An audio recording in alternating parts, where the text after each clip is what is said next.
আবু জাহেল 1000 সৈন্য সামন্ত নিয়ে আপনার সাথে যুদ্ধ করার জন্য আসতেছে। রাসূল তো মানে একটু অবাকই হইলেন, তিনি তো যুদ্ধের জন্য প্রস্তুতি নিয়ে আসেন নাই। কি করা যাবে এখন? চলে আসবেন ওখান থেকে, মুসলমানরা তো ভয় পায় না। সব সাহাবীদেরকে এক জায়গায় নিয়ে পরামর্শ করা শুরু করলেন। সাহাবীরা পরামর্শ দাও, কি করব? এক এক করে পরামর্শ নিলেন। আবু বকর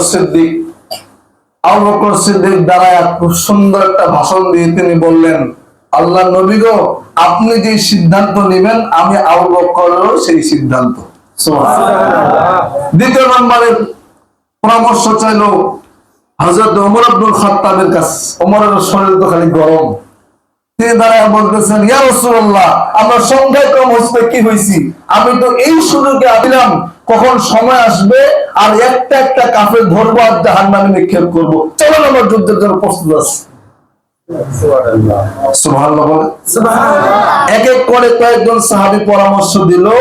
তো যেই যেই সাহাবীরা পরামর্শ দিছে এরা ছিল সকলে মুহাজির।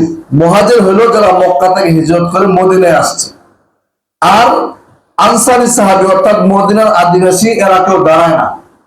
রাসূল যখন বারবার বলতেছে ঠিক আছে আরো কেউ পরামর্শ দাও, আরো কেউ দাঁড়ায় ঐতিহাসিক একটা ভাষণ দিয়ে বলতেছে, আল্লাহর নবী শুনেন,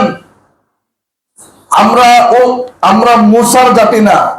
মুসা আলাইহিস সালামের উম্মত বলছিল যে তুমি আর তোমার রব গিয়ে আমালেকা সম্প্রদায়ের বিরুদ্ধে যুদ্ধ করো। আমরা সেই সম্প্রদায় নয়, বরঞ্চ আমরা আপনাকে কথা দিচ্ছি, আমরা এই সিদ্ধান্ত নিয়েছি আমাদের জীবনে শেষ রক্তবিন্দু থাকা পর্যন্ত আল্লাহ এবং আল্লাহর রাসূলের জন্য আমরা যুদ্ধ করেই যাব ইনশাআল্লাহ। রাসূল সাল্লাল্লাহু আলাইহি ওয়াসাল্লাম এত সাহস পাইলেন। আরেক সাহাবী দাঁড়ায় বলতেছে, ইয়া রাসূলুল্লাহ, আপনি যুদ্ধের ময়দানে চলেন, যদি আপনি আমাদেরকে এই কথার নির্দেশ দেন তোমরা ঘোড়া নিয়ে সমুদ্রের মধ্যে ছুটে চলো, তাহলে আমরা সমুদ্রের মধ্যে ছুটে চলবো, মরবো না বাঁচবো সেদিকে দেখবো না, আল্লাহ এবং তার রাসূলকে রাজি খুশি করার জন্য জীবনের শেষ বিন্দু পর্যন্ত চেষ্টা করেই যাব। সুবহানাল্লাহ। এবার রাসূল সাল্লাল্লাহু আলাইহি সাল্লাম সহ সকলে যুদ্ধের জন্য প্রস্তুত হয়ে গেলেন, যুদ্ধের ময়দানে রওনা দিলেন। বন্ধুগণ আমার, যুদ্ধের ময়দানে যাওয়ার পরে অবস্থা কি হলো? বদর প্রান্তরের এক প্রান্ত, যেটা খুব সুন্দর এলাকা, ঠনঠন মাটি, পানির ব্যবস্থা আছে, ওই জায়গায় আবু জাহেল আগে আগে যায় দখল করে এনেছে। অপোজিটে বালুময় স্থান, পানির কোনো ব্যবস্থা নাই, এই জায়গায় রাসূল সাল্লাল্লাহু আলাইহি ওয়াসাল্লাম নিরুপায় হয়ে ওই জায়গায় স্থান নিলেন। সাহাবী বালুর মধ্যে এক পা হাঁটে তো দুই পা পিছনে চলে যায়। এই অবস্থার মধ্যেও আল্লাহর শুকরিয়া আদায় করে তিনি এখানে তাঁবু গেড়ে বসলেন। আল্লাহর কি রহম, মাগরিবের সময় হতে হতেই তুমুল ভাবে বৃষ্টি শুরু হয়ে গেল। এত সুন্দর বৃষ্টি হলো যে বালুময় মাটিটা পানি পাওয়ার কারণে শক্ত হয়ে গেছে। আর কিছু কিছু জায়গায় সাহাবা একরাম গর্ত করে নিছেন, ওই জায়গায় পানি জমা হয়ে গেছে। পানি জমা হয়ে পানি খাইছে শান্তি মতো, পানি খেয়ে সুন্দর মাটির উপরে সাহাবা একরাম ঘুমায় গেছে। সুবহানাল্লাহ।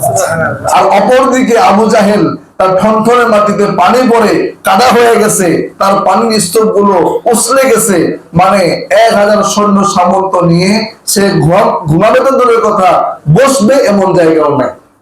এটা কে সাহায্য করছেন? আল্লাহ সাহায্য করছেন। প্রিয় বন্ধুগণ, রাত্রিবেলা রাসূল সাল্লাল্লাহু আলাইহি ওয়াসাল্লাম তার চোখে কোনো ঘুম নাই, তিনি রাত্রিবেলা আল্লাহর দরবারে মুনাজাত করতেছেন কাই মনোবাক্যে, আল্লাহ আমার সংখ্যা 313, তার সংখ্যা 1000, আমার কাছে কোনো অস্ত্র নাই, মুসলমানদের কাছে মাত্র 8টা ঘোড়া আর কয়েকটা ভাঙা তরবারি, আর তারা 1000, তাদের সকলেরই প্রায় ঘোড়া আছে, তাদের সকলেরই প্রায় যুদ্ধ করার জন্য অস্ত্র শস্ত্র সবকিছু আছে, আল্লাহ আমার কাছে কিছু নাই, আমি কি করব? আল্লাহ আমি কি করব? রাসূলুল্লাহ খালি পেরেশান, দোয়া করতেছে। এমন সময় আল্লাহ রাব্বুল আলামিন কোরআন কারীমের আয়াত নাযিল করে দিয়া আল্লাহ তাআলাকে জানাইতেছেন, ইস্তাস্তাগীসুনা রাব্বাকুম ফাস্তাজাবা লাকুম আন্নী মুমিদ্দুকুম বিআলফিন মিনাল মালাইকাতি মুরদিফিন।